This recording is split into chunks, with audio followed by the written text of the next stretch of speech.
Texas Tech is 2-0. Are we impressed so far?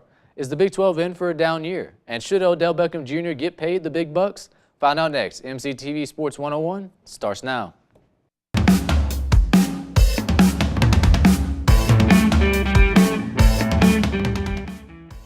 Hey there, sports fans. Welcome to MCTV Sports 101. We're officially back. I'm Kyle Stafford. And I'm Billy Ingle.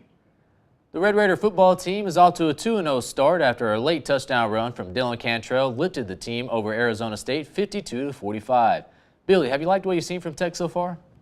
I got to say yes. I do like what I'm seeing because, I know as the year started. There's some defense being played? Exactly. Last year, I think that everyone who is a Tech fan was watching that game last night or on Saturday and was thinking as soon as they tied up the game, they're like, oh, no, here we go again. We're going to lose this one. But, our defense found a way to get that critical stop that got our offense back to ball and was able to get us to win the game. So, I'm impressed with what we're doing so far. I know with our win over Eastern Washington and holding them to 10 points that, that maybe is not the most high-caliber team that we've faced. But, it is still showing some improvement from our defense, and I think that's the biggest thing that we've needed to see so far. Yeah, I thought the defense played well Saturday night. I understand if you look at the box score, 45 points, around 500 yards of offense, but that doesn't speak to how good they actually played. The first half, I don't think I've seen Tech flying around the ball like that in 5-6 years.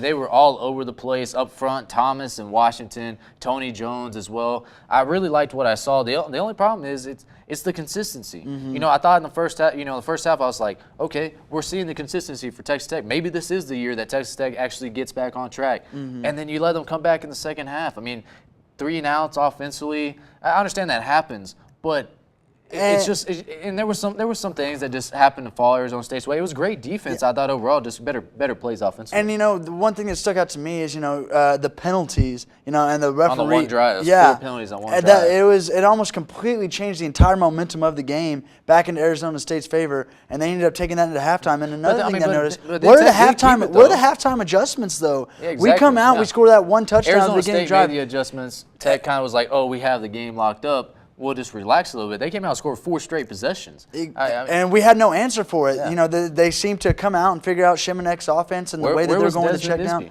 Yeah, Nisby. I understand he fumbled, but the guy's your best back. You got to put him in the game. It's 4th and 1. The guy falls for 4 yards every time. I want to see him getting more carries. He only had 9 carries in the whole game, and Justin Stockton had 12. I love Stockton. I love the change of pace that he brings, but that's what I want to see it as, a change of pace. I'd like to see Nisby getting more carries on further on in the year. Well, hopefully we'll see it next week. There seems to be a large gap between the Oklahoma schools and the rest of the Big 12. Kyle, is this the worst we've seen the Big 12 in recent memory?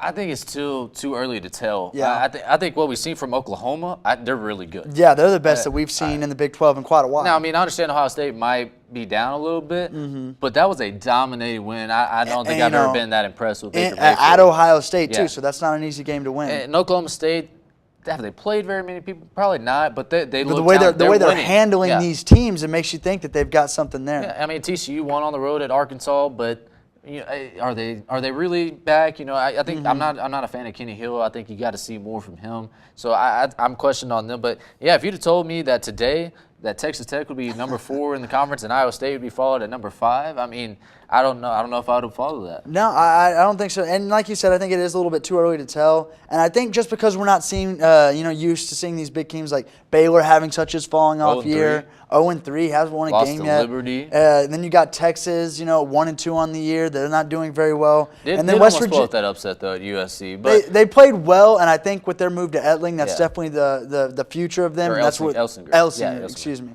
And I think that's the direction that they need to go. But I'm not convinced to say that we're having a down year yet. West Virginia's got that one loss to Virginia Tech. That was a hard-fought game. And Will Greer's a really good quarterback for them to transfer from Florida. Yeah. We know why he transferred from Florida, but really good for Mountaineers. It is good for them. And Kansas State, they had that loss against Vanderbilt, which that was a weird loss. Yeah. 14-7. I understand they play some slow-style football, but I guess I didn't expect that to happen. Vanderbilt might be better than we think, but I just wasn't expecting that. And so moving forward, as we get deeper and deeper into the Big 12, I'm just interested to see, how long TCU can hang off on that number 3 spot. We'll find, and then what's going to happen this weekend. Yeah.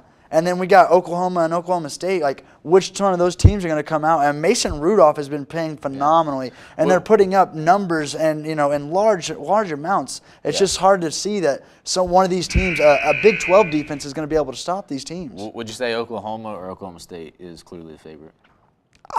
I would say Oklahoma, but not a clear favorite. Okay. Not a clear favorite. I'd say a clear favorite. I think the waters are still dominant. mucky, and we'll see what happens whenever they play each other. After the Giants struggled offensively in Week 1 against the Cowboys without star wideout Odell Beckham Jr., Billy, should he be paid the big money he's asking for?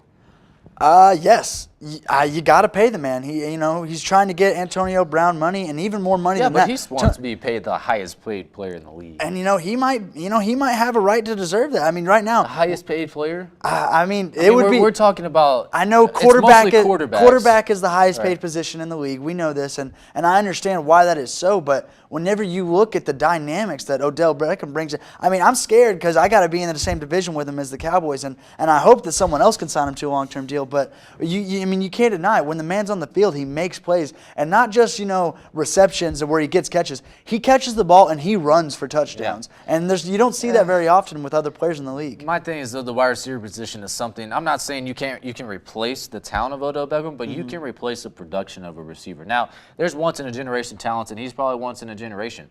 But that's why you don't see them making the big money. Antonio Brown is the highest paid receiver, and he's only the 23rd highest paid player in the league. You're talking about there's only a few other guys besides quarterbacks, like Von Miller, Sheldon Richardson, some of the bigger defensive linemen and defensive guys. But I think it's tough to ask for that much money. I could see him making as much money as Antonio Brown, but not the highest paid player. Yeah, I don't necessarily see him being the highest paid player, but maybe working into a top 10 highest paid player in the league, I could see that. Now it's time for Who You Got. Let's start off with Texas Tech versus Houston. Kyle, who you got? I'm going to go with Texas Tech.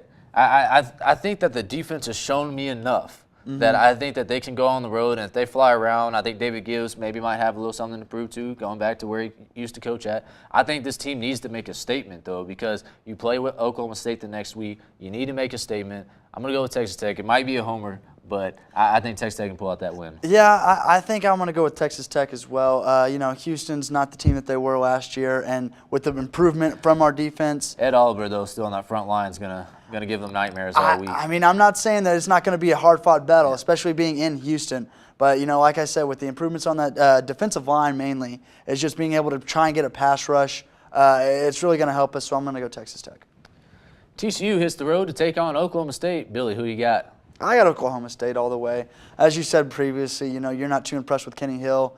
I'm not necessarily disinterested in what he has to do, but I don't think that he's the player, that Mason Rudolph is, or that their offense is going to be able to sustain the amount of points that Oklahoma State's offense, and not to mention defenses, where I think Oklahoma State's far better than TCU is.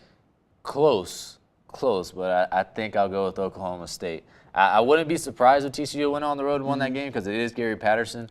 But I just, like we talked about, I just don't think Kenny Hill can get the job done, especially on the road. In Stillwater, that's tough. Yeah, I think that Oklahoma State is going to make a statement in their first Big 12 game. Yeah. Georgia hosts Mississippi State. Kyle, who you got? Is it safe to say the Bulldogs? I guess they're both Bulldogs. I can't really choose one. No, I think I'm going to go with Georgia. Yeah. I think because it's at home. Mississippi State's coming off a huge win at home over LSU. Think they might have a little bit of a letdown week. I think Georgia will come back, and Georgia's had a pretty good win so far. One on the road to Notre Dame, so I think the Bulldogs will take it. Georgia Bulldogs will take it at home. Yeah, and I hate that we keep going with the same teams here because I'm also going to go with Georgia as well.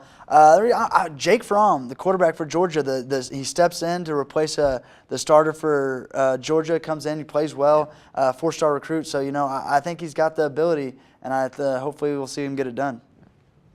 The Cowboys travel to Arizona Monday night. Billy, who you got? I'm going to take the Cowboys. Not just because, they are my team and America's team, by the way. But just really because America's team. they're, in my heart they are. And if you don't want to believe it, you don't have to. But, I'm really not impressed with the Cardinals have done this year. They've really been falling flat. They gave up the game to Detroit in Week 1.